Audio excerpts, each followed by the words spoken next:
शिक्षण उद्देश्य, जिसमें आपको 2 कॉलम बनाने। पहला शिक्षण उद्देश्य, दूसरा अपेक्षित व्यवहारगत परिवर्तन। जिसमें पहला उद्देश्य ज्ञान, विद्यार्थी हानि प्रतिशत का प्रत्याशमन कर सकेंगे।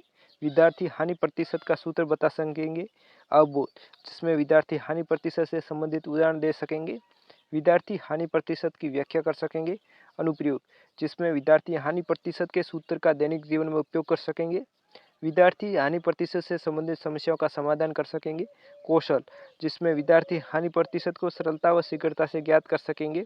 विद्यार्थी हानि प्रतिशत की गणना शुद्धता से कर सकेंगे। अभिरुचि, जिसमें विद्यार्थी हानि प्रतिशत के बारे में अधिक से अधिक प्रश्न पूछ सकेंगे। विद्यार्थी हानि प्रतिशत से संबंधित प्रश्नों को हल करने की जिज्ञासा प्रवृत्ति विकसित होगी। अभिवृत्ति, जिसमें विद्यार्थी का हानि प्रतिशत से संबंधित सवालों के प्रति धनात्मक दृष्टिकोण विकसित होगा। इसके बाद आपको शिक्षण विधि या प्रविधि, जिसमें विश्लेषण संश्लेषण विधि और सहायक सामग्री, जिसमें चार्ट, ब्लैक बोर्ड, संकेतक और पूर्व ज्ञान, जिसमें विद्यार्थी लाभ हानि के बारे में जानकारी रखते हैं। विद्यार्थी क्रय मूल्य व विक्रय मूल्य के बारे में जानकारी रखते हैं। और इसके बाद प्रस्तावना, जिसमें आपको इस प्रकार कॉलम बनाने। क्रम संख्या, छात्राध्यापक क्रियाएं, विद्यार्थी क्रियाएं, श्यामपट्ट कार्य। इसके बाद पहला सवाल, हम सामान कहाँ से खरीदते हैं? बाजार से। बाजार में हम सामान किससे खरीदते हैं? दुकानदार से।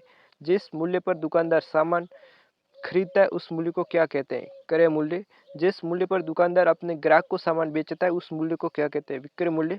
जब किसी वस्तु का विक्रय मूल्य अधिक न होकर क्रय मूल्य से कम होता है तब क्या होती है? हानि। हानि प्रतिशत ज्ञात करने का सूत्र क्या होता है? समस्यात्मक। इसके बाद उद्देश्य कथन करेंगे। आज हम हानि प्रतिशत के बारे में विस्तृत अध्ययन करेंगे। इसके बाद आपको प्रस्तुतिकरण, जिसमें आपको 5 कॉलम बनाने। पहला शिक्षण बिंदु व विषय वस्तु विश्लेषण। दूसरा छात्र अध्यापक क्रिया, विद्यार्थी क्रिया, सहायक सामग्री और श्यामपट्ट कार्य।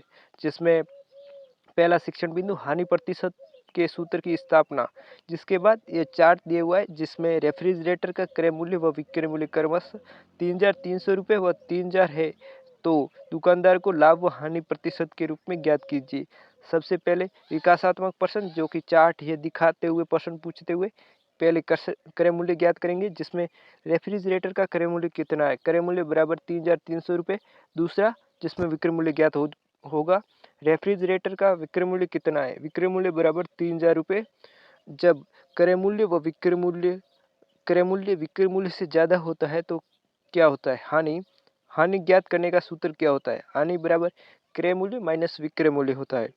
रेफ्रिजरेटर को बेचने पर दुकानदार को कितने रुपए की हानि हुई? हानि बराबर 3,300 माइनस 3,000 बराबर 300 रुपये की हानि हुई। फिर हानि प्रतिशत, दुकानदार को हुई हानि को हानि प्रतिशत के रूप में ज्ञात कीजिए। समस्यात्मक, जिसके बाद छात्र अध्यापक कथन, जिसमें हानि हमेशा हानि प्रतिशत क्रय मूल्य पर ज्ञात किया जाता है। जिसमें हानि प्रतिशत बराबर हानि बटा क्रय मूल्य गुणा 100। इसके बाद ये 300 रुपये की हानि हुई थी, तो हानि प्रतिशत ज्ञात करेंगे। जिसमें 300 बटा 3300 गुणा 100 बराबर हो जाएगा 9.09%। दुकानदार को 9.09% हानि हुई।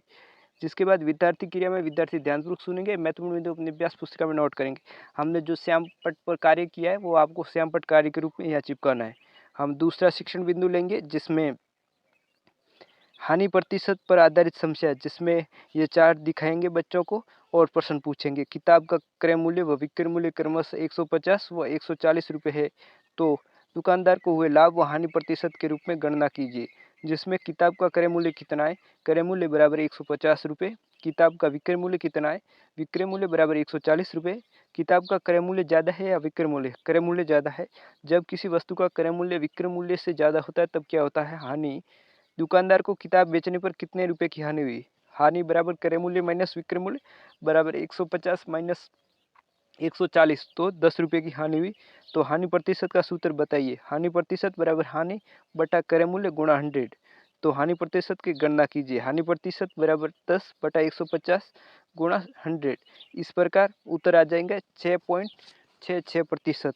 और इसके बाद छात्राध्यापक क्रियाएं, जिसमें दुकानदार को किताब बेचने पर 10 रुपये की हानि हुई तथा जो कि हानि प्रतिशत के रूप में 6.66% है। इसके बाद विद्यार्थी क्रिया में विद्यार्थी ध्यानपूर्वक सुनेंगे, महत्वपूर्ण बिंदु अपनी अभ्यास पुस्तिका में नोट करेंगे और जो हमने श्यामपट्ट पर कार्य किया है वो यहाँ पर चिपकाना है। और इसके बाद मूल्यांकन प्रश्न, जिसमें हानि प्रतिशत का सूत्र क्या होता है यह आपको यहाँ लिखना है। एक दूध वाले ने अपनी भैंस को 50,000 में बेचा। भैंस बेचने पर उसे 10% की हानि हुई, तो भैंस का क्रय मूल्य ज्ञात कीजिए।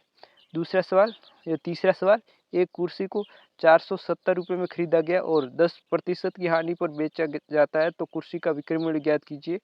चौथा सवाल, जिसमें राम ने एक घड़ी 376 में बेची, यदि उसे 6% की हानि हुई तो घड़ी का क्रय मूल्य ज्ञात कीजिए। पांचवा सवाल, जिसमें एक व्यक्ति अपना मकान 3 लाख में बेचता है तो उसे 1% की हानि होती है, तो मकान का क्रय मूल्य ज्ञात करो। गृह कार्य, जिसमें एक वीसीआर को 8,000 रुपये में खरीदा गया और उसका विक्रय मूल्य 7,500 है, तो हानि प्रतिशत ज्ञात कीजिए। पर्यवेक्षक टिप्पणी। आपका बहुमूल्य समय देने के लिए धन्यवाद। जय हिंद।